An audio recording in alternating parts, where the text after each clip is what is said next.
যেই মানুষের নামে আল্লাহ তাআলা ব্যক্তিগত কয়েকটা কোরআনের ভিতরে কয়েকটা সূরা নাযিল করেছেন।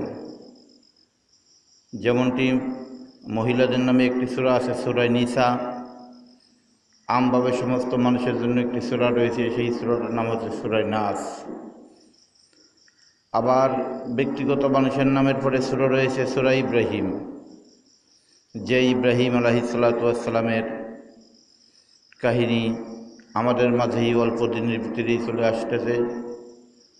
হযরত ইব্রাহিম আলাইহিসসালাতু ওয়াসসালামকে আল্লাহ রাব্বুল আলামিন তাঁর প্রিয় বস্তুকে কুরবানি দেওয়ার নির্দেশ দিয়েছিলেন এবং আল্লাহ রাব্বুল আলামিন হযরতে ইব্রাহিম আলাইহিসসালাতু ওয়াসসালামকে কয়েকবার পরীক্ষা করেছিলেন।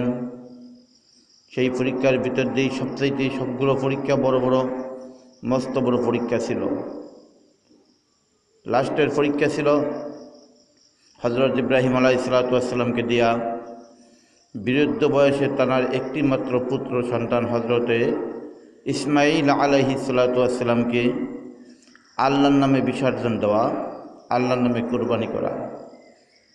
হযরত ইব্রাহিম আলাইহিসসালাতু ওয়াসসালাম যখন বুঝতে পারলেন যে আল্লাহ আমার কাছে আমার সন্তানকেই কুরবানি চাইতেছে, হযরত ইব্রাহিম আলাইহিসসালাতু ওয়াসসালাম আল্লাহকে রাজি খুশি করার নিয়ত করে কুরবানি করার জন্য প্রস্তুতি হলেন।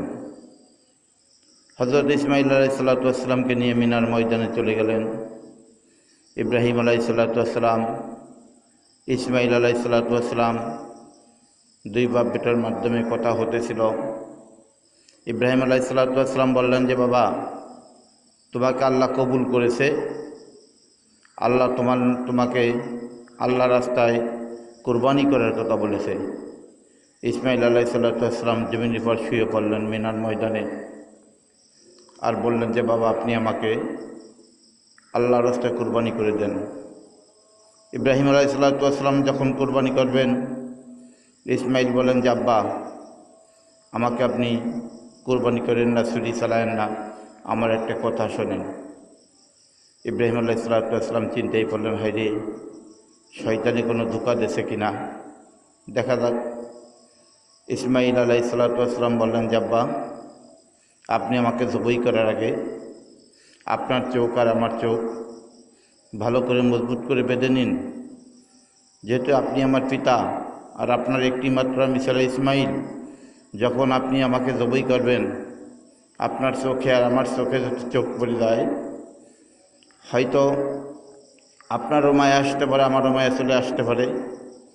এই কারণে আপনি আমার চোখ বাঁধেন, আপনার চক্ষুও বেঁধে নিন। ইব্রাহিম আলাইহিসসালাতু ওয়াসসালাম বললেন যে হ্যাঁ, এটা ঠিক। চোখ যখন বেঁধেছে, কুরবানি করবে, এর ভিতরে আবার ইসমাঈল বলে, আব্বা ছুরি চালায়েন না, শোনেন, আপনি আমার চোখ খুলে দেন। আপনার চোখ খুলে ফেলান। হয়তো আল্লাহ বলতে পারে যে ইব্রাহিম, তোমার ছেলে ইসমাঈল কুরবানি হতে রাজি ছিল না, জোর করে তাকে চোখ বাঁধে এবং তোমার চক্ষু বাঁধে তুমি আল্লাহর রাস্তায় আমার নামে কুরবানি করেছিলে, তোমার কুরবানি হয়নি। আল্লাহর কাছে আপনি আটকে যেতে পারেন, এই কারণে আব্বা চক্ষু খুলে দেন।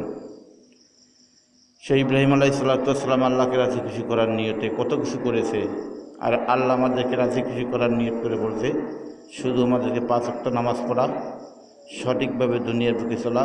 আল্লাহ রাব্বুল আলামিন আপনার আমার জন্য জান্নাত ঘোষণা করে দেবেন। আল্লাহ আমাদের সঠিকভাবে দুনিয়ার বুকে চলার তৌফিক দান করুক, আমিন।